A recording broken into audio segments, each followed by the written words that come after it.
bien, que vous passez une très belle journée. Aujourd'hui je vous retrouve pour une nouvelle vidéo, ça fait un moment, j'ai l'impression que j'ai pas tourné de vidéo comme ça, face cam et tout, donc ça m'a manqué. J'ai l'impression que pour moi, genre quand je parle comme ça et tout, genre ça fait très confession intime. Mais là c'est une vidéo que je fais limite en urgence parce qu'il fallait que je vous raconte. Mais genre, à l'époque je m'étais dit, franchement, j'aurais dû appeler la chaîne Les Malheurs de Sarah parce que à chaque fois il m'arrivait dingueries, mais je raconte pas forcément sur les réseaux parce que bon, voilà. Celle-ci, je suis obligée de vous la raconter quoi. Pour celles et ceux qui me suivent sur Insta, vous avez déjà vu un petit peu quelques infos sur ce que je vais vous raconter. Donc vous l'avez vu dans le titre, j'ai été prise en otage pendant 10 heures dans un avion, enfermée dans un avion. Ce n'est pas une blague, c'est pas un titre accrocheur, c'est vraiment vrai, genre il n'y a pas de blague malheureusement. Mais c'est quelque chose qui m'est arrivé très récemment et du coup sur Insta vous avez été plusieurs à me demander plus de détails et vu qu'il s'est passé tellement de choses pendant ces 10 heures, je me suis dit vaut mieux que je me pose tranquille sur YouTube à raconter ça. Ça prendra peut-être du temps, donc posez-vous tranquille, prenez-vous un truc à boire. Même moi je me pose pépère tranquille, comme ça j'ai le temps de papoter avec vous. Si vous ne me connaissez pas, du coup je suis Sarah de la chaîne Les Marseillais à London et comme le nom l'indique, du coup je suis une Marseillaise qui est installée à Londres depuis maintenant un peu plus de 2 ans. Donc du coup, d'où mon contexte, sans transition aucune, en fait, vu que je suis née à Marseille et que j'habite à Londres, forcément j'ai ma famille à Marseille et je suis souvent amenée à faire les vols Londres-Marseille, Marseille-Londres. Et donc, pour la petite histoire, en gros, vu que je fais souvent ces voyages-là, l'aéroport le plus proche de chez moi, à Londres, et l'aéroport de Stansted. Donc du coup, qui dit Stansted, sur Londres en tout cas pour les vols Londres-Marseille, la seule compagnie qui est à Stansted, c'est Ryanair. Donc Ryanair, donc forcément, je suis obligée de passer par Ryanair parce que pour moi c'est plus pratique. Sauf que, je pense un peu comme toutes les compagnies, parce que les autres sont pas non plus arrangeantes, j'ai eu aussi des péripéties avec d'autres compagnies. Sauf que du coup, là, j'ai pris mon billet un peu à la dernière minute. Si vous voulez, en gros, ma soeur organisait sa gender reveal et du coup, elle voulait absolument que je vienne. Pour la petite histoire, c'est elle qui m'a payé les billets parce qu'elle voulait absolument que je vienne. Et vu que c'était la dernière minute, les billets étaient assez chers. En l'occurrence, ce vol-là, je crois qu'il était à 170 pounds, donc ça fait à peu près l'équivalent de 200 €. Donc 200 € pour un vol que d'habitude je prends très souvent pour une vingtaine d'euros. Je trouve que c'est quand même abusé. Bref, donc du coup je finis mon taf, donc je bosse de la maison principalement. Donc je finis mon taf, je me presse, je cours à l'aéroport. Et donc j'arrive à l'heure, etc. Rien d'anormal. Souvent ce vol-là du vendredi soir, il est très souvent en retard. Donc je me dis bon ça va, je suis dans les temps, etc. etc. On s'installe dans l'avion. J'avais payé un supplément pour être côté fenêtre parce que je voyageais sans cadet étant donné que l'event de ma soeur c'était que des filles, donc il n'y avait aucune utilité qu'ils soient là vu qu'on était rentrés récemment. Et donc du coup je m'installe, etc. On est prêt à décoller à l'heure pour une fois parce que ce vol il a souvent genre 40-45 minutes de retard. Et donc je m'installe, le commandant de bord prend la parole et nous dit: mesdames et messieurs, très bonne nouvelle, nous sommes à l'heure, nous allons du coup en direction de Marseille. Par contre nous avons une mauvaise nouvelle, c'est que en France les contrôleurs aériens sont en grève, donc du coup on a bien fermé toutes les portes et donc à partir de maintenant on est censé attendre d'avoir le go de la France pour pouvoir décoller. Donc le titre vous spoil un peu, mais attendre un peu, c'était en fait 10 heures sans aucune façon de parler. Donc je devais arriver, je crois, à Marseille à 23 h et je suis arrivée à 7 h du matin. Donc ça fait beaucoup de retard quand même, ça fait beaucoup de retard. Donc du coup l'avion devait décoller à 20 h heure anglaise et on a décollé je crois à 5 h du matin, donc un peu plus de 9 heures de retard. J'ai arrondi à 10, j'allais pas vous mettre les minutes, mais donc du coup la vidéo va servir à vous expliquer ce qui s'est passé pendant ces 10 heures. 10 heures de la mort, 10 heures du coup qui en fait ont été ma nuit pendant laquelle je n'ai bien sûr pas pu dormir, étant donné que pendant tout ce vol, on a été pris pour des cons, excusez-moi du terme, on a été baladés, on n'a pas mangé, on n'a pas bu, on s'est retrouvés piégés puisqu'on avait interdiction de sortir et en fait les portes étaient fermées en fait, fallait pas être claustro, fallait pas faire de crise d'angoisse, fallait rien du tout quoi.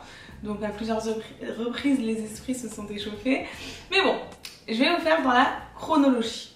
Donc du coup déjà, petite information, avant qu'on embarque, souvent donc dans les vols, vous avez une queue immense avant d'embarquer, donc vu que je les prends souvent, enfin je suis amenée à prendre très souvent l'avion, mais maintenant je vais ralentir avec cette expérience. Du coup en fait souvent les gens font la queue, restent debout longtemps, le temps qu'ils ouvrent l'embarquement, etc. Donc moi mon réflexe c'est toujours de m'asseoir parce que j'ai un problème au genou, donc j'aime pas rester trop longtemps debout, du coup je m'assois et j'attends que tout le monde rentre et ensuite seulement je rentre. Il s'avère que ce jour-là, quand je m'assois, il y a une famille de British qui s'assoit à côté de moi, dont une maman et sa fille qui a 14 ans on va dire, et qui faisait que hurler, qui faisait que...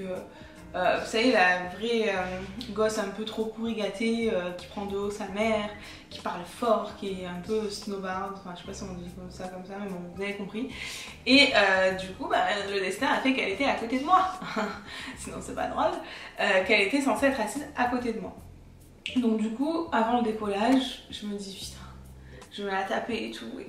Et du coup, je me dis bon je suis contente, sa mère elle est pas juste à côté, donc normalement elle va pas hurler quoi, enfin il n'y a pas sa mère à côté. Sauf que juste avant que le commandant de bord parle, je suis trop soulagée parce que finalement elle trouve une place à côté de son père et du coup elle se barre, donc j'ai une place vide à côté de moi et il y a le vide entre moi et un autre mec, du coup British aussi, qui est plutôt calme, pas dérangeant. Donc du coup il s'avère que je me dis bon le vol va être cool et tout. Normalement c'est un vol de 1h30 pour information. Et donc du coup je me dis bon je vais dormir, je vais me faire un montage ou autre. Sauf que du coup on apprend la nouvelle que du coup effectivement on va avoir, au départ ils nous disent quelques minutes de retard, ensuite ils nous disent 2 heures de retard. Et du coup le jeune homme qui était à une place de moi me demande si ça me dérangeait si sa copine venait à côté de lui qui était à la base devant. Donc je dis que non, même si honnêtement ça me dérange parce qu'en fait les sièges de Ryanair sont très petits et vous avez des sortes d'accoudoirs qui sont genre en métal et qui sont hyper durs. Et du coup en fait moi j'aime bien l'enlever l'accoudoir parce que sinon ça me fait mal à l'avant-bras quand je pose mon avant-bras, parce que c'est tellement pas confortable que tu poses ton avant-bras, t'as la trace quoi, bref. Et donc du coup en fait elle s'assoit et bon elle était pas du tout dérangeante et au final j'ai très bien sympathisé avec eux. C'était des British qui allaient en week-end à Marseille. Bon pour le coup la moitié de leur week-end ils l'ont passé dans l'avion. Et donc du coup, ils nous annoncent oui, finalement c'est 2 heures, ah mais finalement vous inquiétez pas, on a négocié, ça va être dans une demi-heure, ah mais en fait vous inquiétez pas, finalement, on va décoller dans 15 minutes, donc ça, ok, il est 21h, 22h, les gens commencent à s'impatienter. Donc le commandant de bord quand même donne des nouvelles, etc. Moi je me dis putain, est-ce que je simule une crise d'angoisse histoire qu'on nous laisse sortir? Ah oui, ils nous disent quoi? Bon, on va pas décoller, mais par contre, on va faire des petits tours. Parce que du coup, histoire d'eux, quoi. Comme ça, parce que quand on se fait chier, vous comprenez, on va faire des petits tours, quoi, pour profiter de l'espace. Et des tours à l'arrêt, hein. Enfin, au sol, pardon. Des tours pas en air, au sol. Parce que du coup, en fait, vu que les contrôleurs aériens français étaient en grève, on ne pouvait pas rentrer sur le territoire français, le territoire aérien français. Donc du coup, on était bloqués. Et au final, du coup, ce qui se passe, c'est que on fait les fameux petits tours au sol, ça saoule un peu tout le monde. Il y a des gens qui commencent à s'énerver. Les stewards, franchement, à Ryanair, je sais pas si vous passerez par là, mais franchement, la plupart des stewards, ils parlent ni anglais ni français. T'as envie de te dire, pourquoi ils sont dans un vol long de Marseille s'ils parlent aucune des deux langues? C'est un peu chelou, quoi. Ils parlent soit italien soit espagnol, mais bon, la communication c'est pas top. Bien sûr, un vol long de Marseille, t'as forcément des Marseillais qui ne savent pas parler anglais. C'est trop marrant parce que genre les Marseillais ils sont atypiques quoi, ils sont rigolos. Donc il y avait 2 mecs qui avaient une quarantaine d'années qui se sont du coup bourré la gueule pendant le vol parce que du coup on n'avait rien d'autre à faire que d'attendre et du coup le bar était ouvert, le bar. je vais rentrer dans les détails plus tard. Enfin bref, donc du coup, on voit que finalement, le vol il va pas du tout décoller de suite. Donc les gens commencent à poser des questions aux stewards, les stewards ne savent pas, personne ne sait, etc. Les gens commencent à aller faire la queue pour avoir à manger, puisque sachez que légalement, lorsqu'un vol dépasse plus de 2 heures de retard, les rafraîchissements ainsi que la nourriture, la restauration sont censés être offerts. Sauf qu'avec Ryanair, non, ce n'était pas offert. Et du coup, vous deviez payer pour pouvoir vous restaurer. Donc moi du coup en fait j'avais déjà mangé, j'ai l'habitude en fait de prendre un petit sandwich après à manger à l'aéroport, donc pour moi pas de problème, j'avais ma bouteille d'eau et tout, donc pas de problème. Mais du coup à un moment quand il était genre peut-être 2 heures du matin, parce que oui la nuit a été longue, je me suis dit vas-y je vais me prendre un petit truc à boire pour rester éveillée, parce qu'en fait je pouvais pas m'endormir puisque mon petit frère attendait de venir me chercher, mais j'avais plus trop de batterie, il fallait que je lui donne le go de quand est-ce que j'allais décoller pour qu'il compte le laps de temps pour qu'il puisse venir à l'aéroport. Sauf que bien entendu j'ai attendu jusqu'au bout pour rien, parce qu'on est parti très tard, beaucoup plus tard. Et donc du coup je me dirige vers le truc de le pseudo-bar, donc vers l'hôtesse de l'air. Il y avait 3 hôtesses de l'air, un mec et 2 meufs. Le mec il servait strictement à rien, il comprenait donc du coup ni l'anglais ni le français. Une meuf qui était ultra méga désagréable et une autre meuf qui était très jeune et qui se cachait au fond de l'appareil et qui avait un masque qui était comme ça, qui regardait tout le monde mal et tout, et qui avait peur qu'on lui parle. Donc je me dirige vers le truc du bar et je lui dis écoutez, est-ce que je peux avoir un coca zéro, etc. Et je lui dis est-ce que vous avez quelque chose de sucré, parce que je me disais vas-y, j'ai mangé mon petit sandwich au concombre là. J'aimerais bien une petite note sucrée, tu vois, pour rester éveillée. Et bref, il n'y avait pas grand chose. Et après elle commence à me dire je sais plus combien. Je lui dis pardon. Je lui dis mais là je vous signale qu'on a genre il était 2 heures du matin, donc on avait déjà je pense 4 heures de retard minimum. Et je lui dis les rafraîchissements et celles-là on ne doit pas les payer quoi, c'est censé être offert.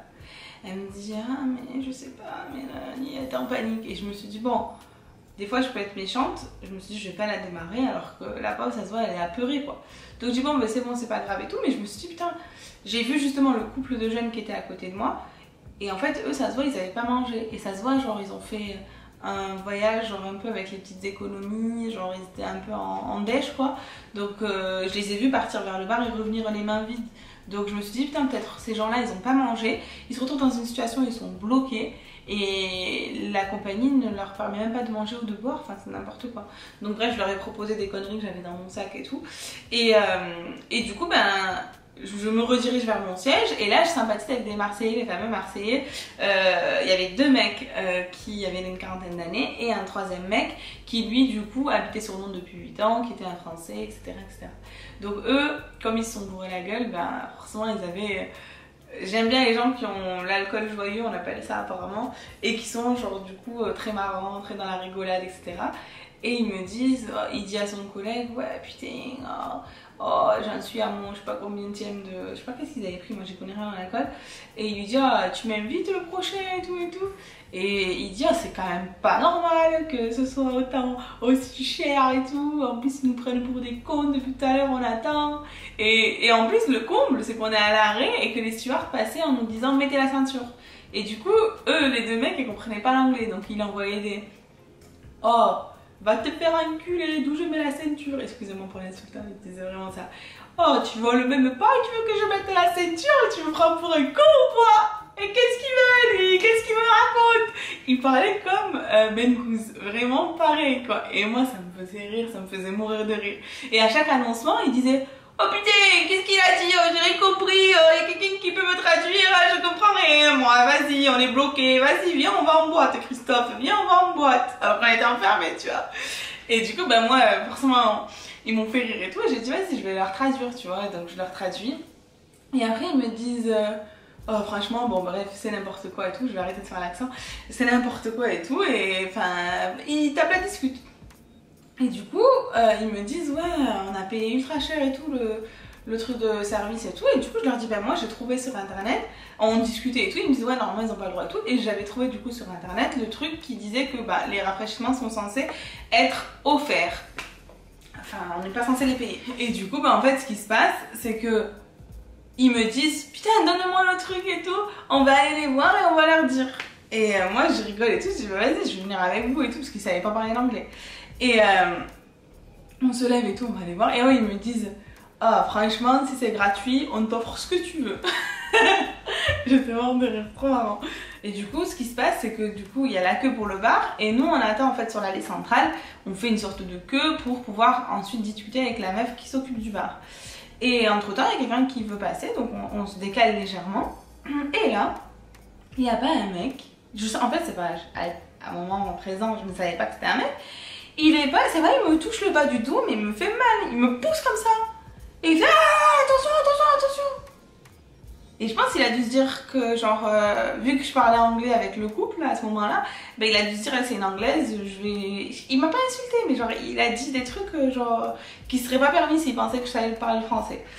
Et je me retourne, je me dis frère, peut-être que j'ai écrasé son gosse, peut-être que j'ai écrasé son ordi, peut-être que j'ai tué. Alors que j'ai senti que je n'ai rien touché, tu vois. Et de là, je me retourne, je dis, mais en fait, qu'est-ce que tu fais là? D'où tu me touches? Je comprends pas en fait. Et il me dit, oh, la bouteille, t'allais faire tomber la bouteille. Je regarde la bouteille, je me dis, frère, peut-être c'est du ruinard, peut-être c'est une bouteille de ouf, peut-être que nanani. Dans mon truc, je me dis, frère, le mec est dingo. Je vois pas une bouteille en plastique d'eau, vide, et il avait peur que je fasse tomber ça, donc il s'est dit, tiens, je vais la toucher. Et de là, je pète un câble. Là, je peux pas insulter parce qu'ils vont me bannir de YouTube aussi. Déjà, j'ai été ban d'Insta plusieurs fois. Et du coup, je lui dis, mais en fait, t'as serré, t'as pété les plombs, tu me touches pour ta bouteille de merde et tout. Et donc, je lui jette sa bouteille. Je dis, mais à quel moment tu me touches et tout? Je commence à l'insulter. Je vais pas dire les insultes, du coup. Et le mec, il me dit, ouais, mais pourquoi tu t'avais fait tomber la bouteille? J'ai pas touché la bouteille de merde. Tu pleures pour une bouteille en plastique, t'es en train de me. Bref. Et je dis, tu me touches pas en fait. Et du coup, bah, je voulais le toucher aussi en retour parce que je suis une gamine et parce que j'estime qu'il n'a pas à me toucher, que personne n'a à me toucher, et encore moins pour une raison aussi pourrie que la sienne. Et il me dit, et il voit que je m'échauffe et tout. Et les gens, du coup, forcément, comme on est tous bloqués, bah, ils voient qu'il y a de l'animation. Les gens, tu vois, arrivent et regardent dans cette direction. Et je l'insulte. Et de là, comme je lui laisse le truc et tout, il voit qu'en fait, il est face à une meuf aussi folle que lui. Et du coup, il me dit, bon, désolé. En gros, il comprenait pas pourquoi je m'énerve. Je dis, mais tu me touches pas en fait. Je dis, t'as pas à me toucher. En plus, je fais souvent du sport, donc j'avais des courbatures. Frère, tu me touches pas en fait. Qui es-tu pour me toucher? Et il était avec sa femme. Et du coup, bah, moi, j'ai un peu grossi le truc parce que sinon, voilà, c'est pas drôle. Et sa femme me regardait comme ça. Mais elle parlait pas. Et lui, du coup, il s'excuse, il me dit ouais, désolé, je le retouche en contrepartie, mais bon, on va dire que je lui fais pas mal. Et sa femme, elle est outrée. Je vois, il y a d'autres Français qui regardent en mode outré. Malheureusement, ils ont dû se dire ouais, une arabe ou je sais pas quoi, mais je peux être quand même très. Avoir un langage très soutenu, un comportement très soutenu, en étant une arabe, donc, parce qu'il y a des gens qui pensent que les arabes sont forcément des sauvages, je trouve que c'est totalement faux. Je vous conforte pas dans vos idées. Et du coup, donc, je commence à dire, donc la femme, elle me regarde avec des gros yeux et tout, et lui, donc, il s'excuse et commence à se rabaisser, mais il continue de parler. Je lui dis, frère, tu t'es excusé, maintenant tu fermes ta. Voilà. Et du coup, je lui dis, tu me retouches, je vais te mettre une patate dans voilà. Putain, je vais me passer pour une sauvage. Mais moi, je peux être quelqu'un de très gentil, mais je peux être très méchante aussi, en fait.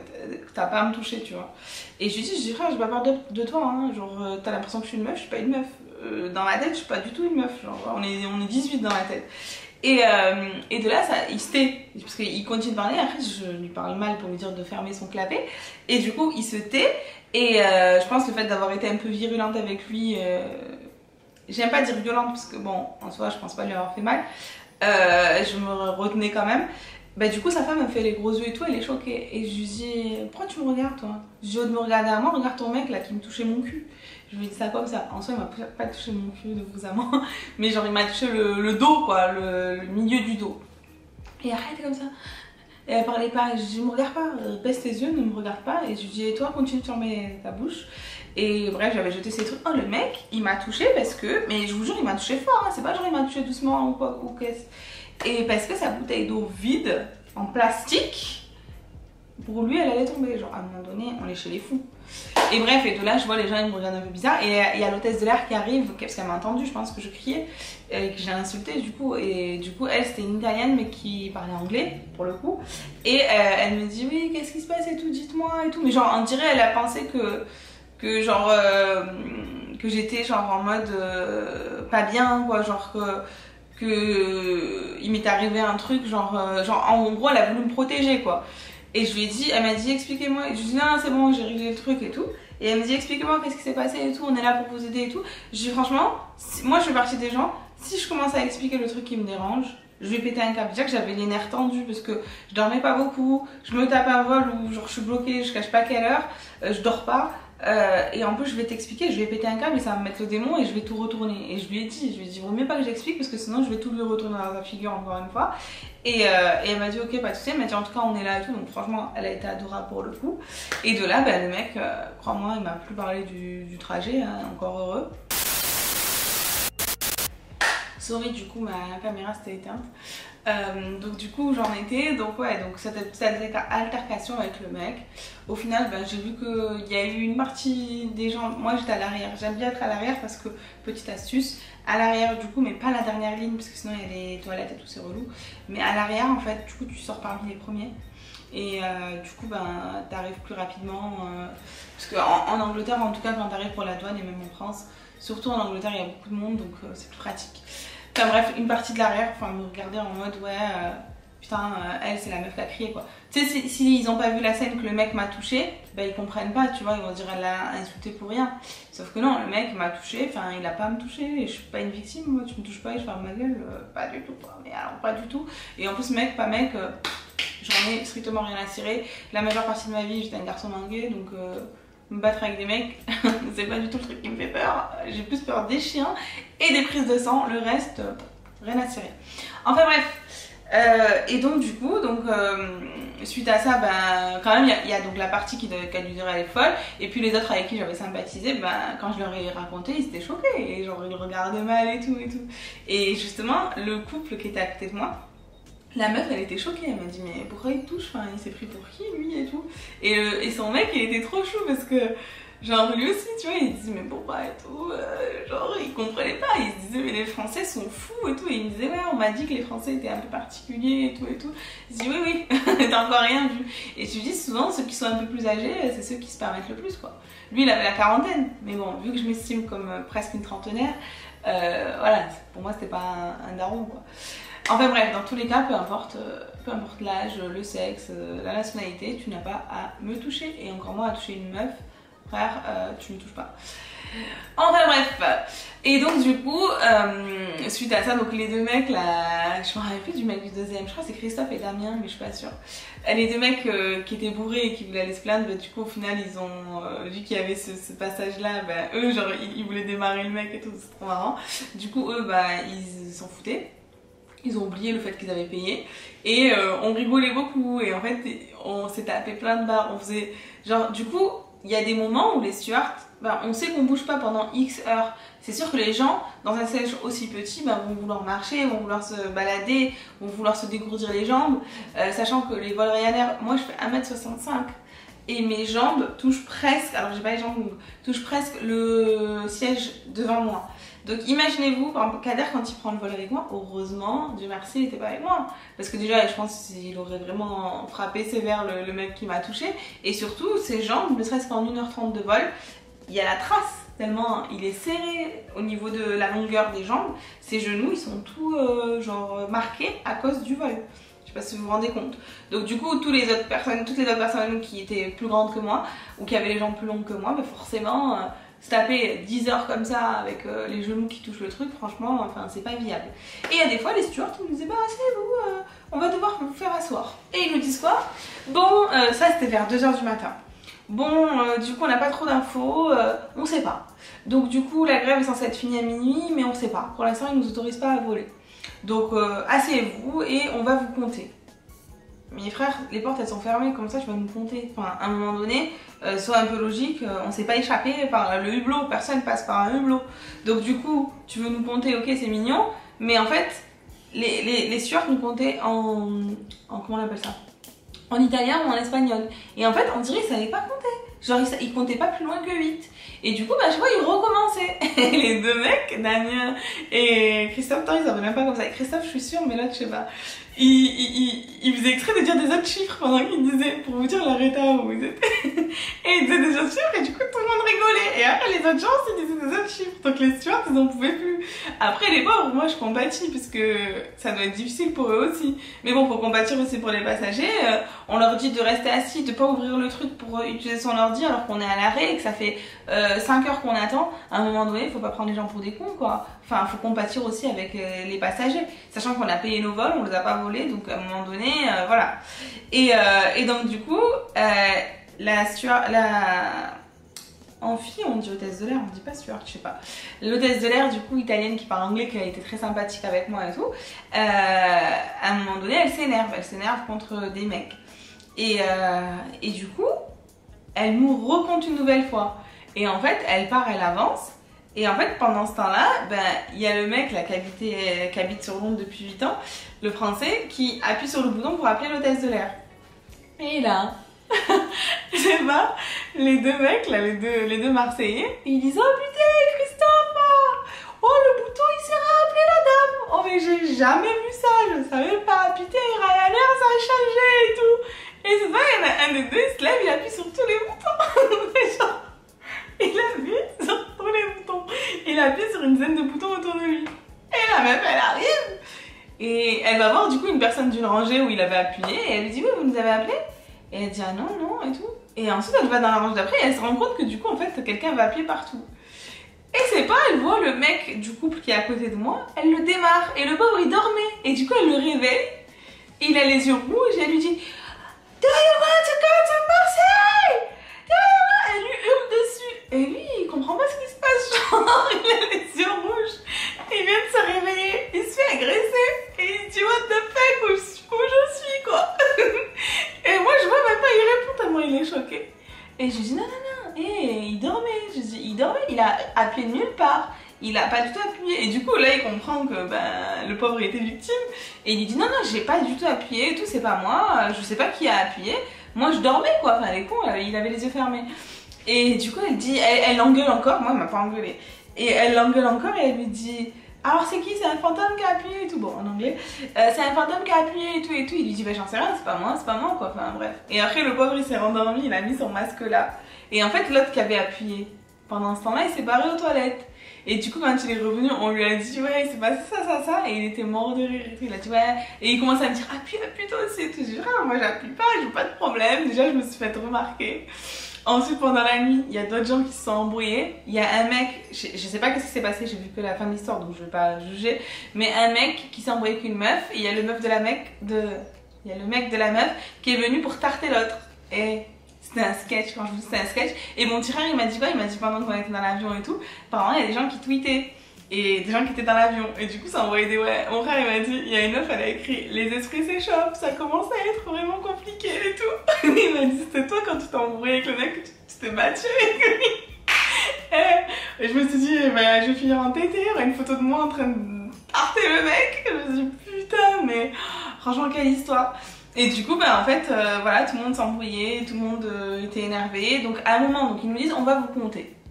Asseyez-vous tous, on va vous compter. Donc ils galèrent à nous compter, bref, ça je vous ai dit. Et en fait, ce qui se passe, c'est que au moment où soi-disant ils veulent nous compter, ils disent ah ben finalement, on sait pas si on va décoller ou pas. Alors qu'au début, ils nous avaient dit que c'était sûr. Donc du coup, ceux qui veulent partir, vous avez une seule option maintenant. C'est le seul moment où vous pourrez partir. Si vous partez, par contre, libre à vous. Ils nous mentent, ils nous disent quoi? Il n'y a pas de vol avant une semaine. J'ai regardé sur l'application de Ryanair, il y avait plein de vols, donc pourquoi ils mentent? Et ils disent par contre, voilà, vous pourrez rien réclamer si vous partez maintenant, quoi.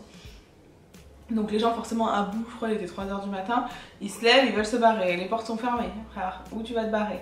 Et après ils disent quoi? Comme ils prennent les gens pour des cons. Non en fait, rasseyez-vous, finalement non, personne ne peut partir pour l'instant. Donc ils attendent encore 1 heure et tout, ils attendent. Après ils nous refont compter, ils nous refont asseoir. Pendant ce vol, personne n'a mis de ceinture. Ils disaient non, mais pas la ceinture, vous nous avez sauvé. Personne ne croyait qu'on allait décoller. Et au final, ben, peut-être 1 heure avant notre décollage, finalement, ils ne savaient pas qu'on allait bientôt décoller. Ils ont fait sortir, je pense, une dizaine de personnes qui sont parties, mais bon, c'était en plein milieu de la nuit. Donc du coup, moi, je me suis dit, est-ce que je me barre parce que j'en ai marre? mais Kader ne me répondait pas au téléphone, forcément il dormait. Et nous, chez nous, on a genre le verrou que tu fermes que de l'intérieur. T'as un verrou supplémentaire et du coup moi je me suis dit je vais arriver chez moi, frère, je vais pas pouvoir ouvrir. Kader quand il dort, impossible qu'il t'entende. Donc je me suis dit tu sais quoi, ça va, foutu pour foutu, reste là. Jusqu'à que eux ils vident tout l'avion, reste là quoi. Et en plus je rigolais bien avec les autres et tout. On a bien, franchement on a bien rigolé. Et au final, quand on a décollé, j'y croyais plus. Moi il me restait, j'avais plus de batterie. À un moment j'ai fait un live avec vous sur Insta. La vraie team, c'était un live très rapide. Mais en fait j'avais plus de batterie après. Et quand on allait décoller, j'ai envoyé un message à mon petit frère. J'y croyais plus hein. Et je lui ai dit et tout. Et après il me restait 1% de batterie. Et genre j'ai laissé les 1%. Et quand je suis arrivée en France, il était je crois 6h45. Et mon premier réflexe, je me suis dit j'ai 1%, faut que je l'amortisse. Et je me suis dit je vais appeler mon père, il doit être réveillé. Et je l'ai appelé, je dis papa, j'ai plus de batterie, dis à Mehdi, viens à l'aéroport, vite. Et mon père il me dit, mais ça va, Mehdi, il est déjà à l'aéroport depuis tout à l'heure. Et là, tout se coupe, mon téléphone il s'éteint. Et du coup je me suis dit, alhamdoulilah, je suis enfin arrivée, je n'y croyais plus. Pour vous dire, vraiment c'est pas une façon de parler, la journée, les 2 jours qu'on suivi, j'avais l'impression d'être encore dans l'avion. Parce que j'ai déjà fait plus de 10 heures de vol, mais c'est du vol, c'est un vol, genre c'est dans les airs, tu bouges, tu sais que tu es préparé psychologiquement à ce que tu vas faire tout ce temps. Et puis même les longs courriers, vous avez des sièges qui sont pas du tout les mêmes que les sièges de Ryanair. Donc voilà, t'es préparé. Moi en plus je suis pas du tout une stressée de l'avion, en tout cas pour l'instant. Je kiffe ça et tout. Mais là, j'étais côté fenêtre, côté hublot. Quand je vous disais là, la coudoir, là, le détail que je vous ai donné au début. Dites-vous, les 2 jours d'après, à peine je faisais ça, ça me lançait, la coudoir m'a tuée. Parce que bien sûr, j'étais dans la salle rangée de l'avion où les accoudoirs ne se levaient pas, il y avait un problème technique. Bref, les malheurs de Sarah, on vous a dit. Et au final, alhamdoulilah, je suis bien arrivée saine et sauve à Marseille. J'ai bien fait la gender reveal de ma soeur. Voilà, le week-end est passé assez vite. Et du coup, en fait, j'ai voulu faire une réclamation pour la petite histoire. Donc, merci à tous ceux sur Insta qui m'ont envoyé les liens de sites où tu peux faire des réclamations. Même ma belle-sœur et tout, elle m'a envoyé des trucs. Et bien, figurez-vous que tout ce cinéma, toutes les 10 heures là, en otage, bloqué dans un avion, en fait, au final, je ne vais être remboursée de rien du tout. Puisqu'il y a une clause qui protège les compagnies aériennes. Quand c'est les contrôleurs aériens, les aiguilleurs et tout qui sont en grève, tu n'as droit à aucun remboursement, aucun dédommagement. Donc en fait, dans le huc, voilà. Donc j'ai fait les demandes sur les sites que vous m'avez envoyés. Vous m'avez envoyé beaucoup de sites, merci encore. Et j'ai fait aussi sur Ryanair directement. Et en fait, tout le monde a le même discours et me dit qu'en fait, il y a cette fameuse clause qui fait que tu n'es pas remboursé. Donc voilà, donc je me suis pété l'avant-bras. Je me suis pété psychologiquement pendant 2 jours. Là, ça va mieux, alhamdoulilah. Mais pendant 2 jours, je vous jure que même à un moment on est parti faire les magasins avec ma mère et tout, j'avais l'impression encore d'être dans cette allée là de l'avion et c'est traumatisant parce que du coup tu te dis est-ce que je vais décoller ou pas. En plus moi j'ai regardé Manifest, je kiffe cette série, je me suis dit frère j'aurais préféré vivre Manifest que ça parce que là tu peux rien faire. Manifest au moins c'est bon, t'as pas l'impression que tu perds du temps, même si au final je perds 5 ans, mais genre là t'es, voilà quoi, t'es en suspense tout le long. Enfin bref, donc du coup j'espère que en tout cas cette story time vous a plu, que j'ai su bien raconter les choses même si c'est pas mon fort.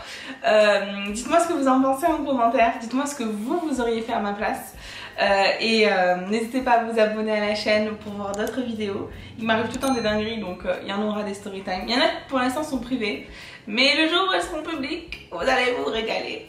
Vous allez sortir les popcorn. Mais en tout cas voilà, moi ça me fait plaisir toujours d'échanger avec vous, de discuter avec vous, ça me fait du bien, ça me fait kiffer. Voilà, ça fait maintenant un peu plus d'1 an que du coup on a cette chaîne, donc moi je me régale à faire les vidéos, j'ai un peu moins de temps, mais là je vais vraiment prendre le temps de vous faire du coup des vlogs à Londres, des vlogs un peu partout, donc voilà, n'hésitez pas à liker la vidéo si elle vous a plu et à vous abonner.